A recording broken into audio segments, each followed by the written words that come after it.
If you're over 40 and your knees ache when you stand up, your energy crashes at 3 p.m., and your belly feels puffier than it used to, the problem might not be your age. The problem is probably sitting in your kitchen right now. Meet Mike. He's 52. He eats a pretty normal American diet. Cereal in the morning, a sandwich at lunch, something quick for dinner. Mike doesn't know it yet, but 4 or 5 of the foods he eats every single day are quietly turning up the dial on something called chronic low-grade inflammation. And after 40, that dial matters more than it used to.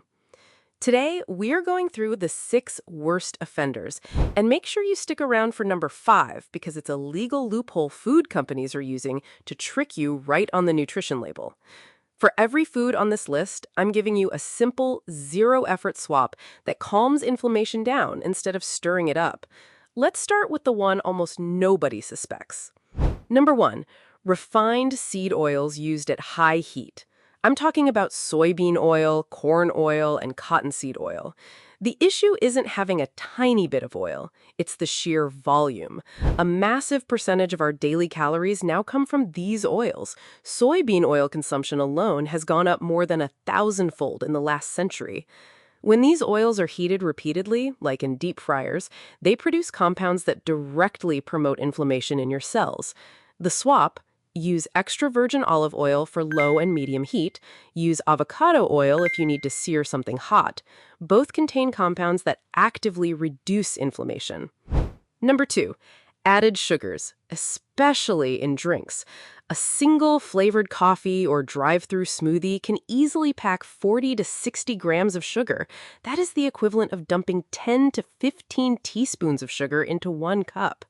Clinical studies show that high sugar intake measurably spikes inflammatory markers in your blood in just a few weeks. But here's the part people miss. Liquid sugar hits your liver faster than sugar you chew. Your liver gets overwhelmed, and the inflammatory response is much sharper.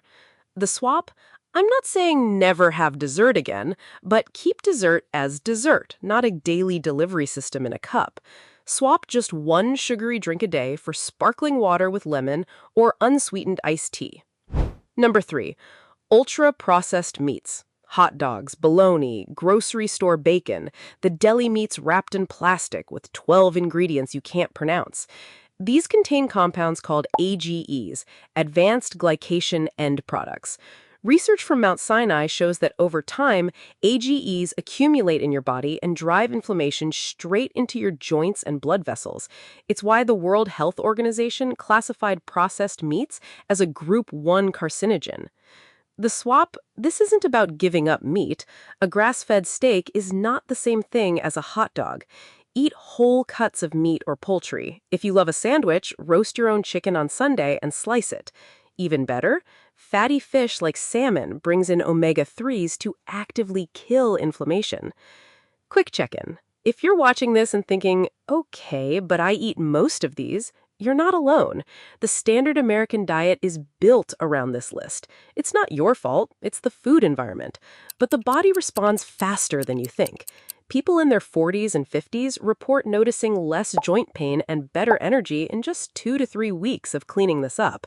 So let's keep going. Number 4, refined carbohydrates. White bread, bagels, breakfast cereals, and pastries. The problem isn't carbs. The problem is when the fiber and nutrients are stripped out. What's left spikes your blood sugar incredibly fast. Repeated blood sugar spikes drive inflammation, and after 40, this matters more. Your insulin sensitivity naturally declines with age, meaning the exact same bagel that didn't faze you at 25 hits you much harder at 55. The swap: eat the whole version. Oats instead of cornflakes, sourdough instead of white bread. The fiber slows the sugar release, and your body stays calm. Number 5, the 0 grams loophole. The FDA officially banned artificial trans fats from the food supply in 2018. But here's the dirty secret food companies don't want you to know. Foods with less than half a gram of trans fat per serving can legally be labeled as 0 grams. So you see 0, you eat 3 servings of microwave popcorn or a frozen pastry, and you've just consumed a highly inflammatory substance. The swap: Check the ingredients for the words partially hydrogenated or highly refined emulsifiers. Even better, just use real butter in modest amounts. Whole foods don't need to hide behind legal loopholes. And number 6, excessive alcohol. And excessive is lower than you think. Studies show that more than 1 drink a day for women or 2 for men measurably raises inflammatory markers. After 40, your liver processes alcohol more slowly. The same amount lingers longer and does more damage to your tissues. The swap? Make wine a with-dinner thing a few times a week, not a nightly ritual. Make sure 2 to 3 nights a week are alcohol-free. Your liver, your sleep, and your joints will all thank you. So here's your assignment. Don't try to overhaul everything tonight. Pick just 2 things. Swap out your cooking oil and drop 1 sugary drink. That's exactly what Mike did. 3 weeks in, his knees stopped clicking when he stood up from the couch. That's not a miracle. That's just inflammation turned down a notch. Now that you know what to remove, you need to know exactly what to add to put out the fire. Click this video right here where I go deep into the top foods that actively destroy inflammation in the body. I'll see you over there.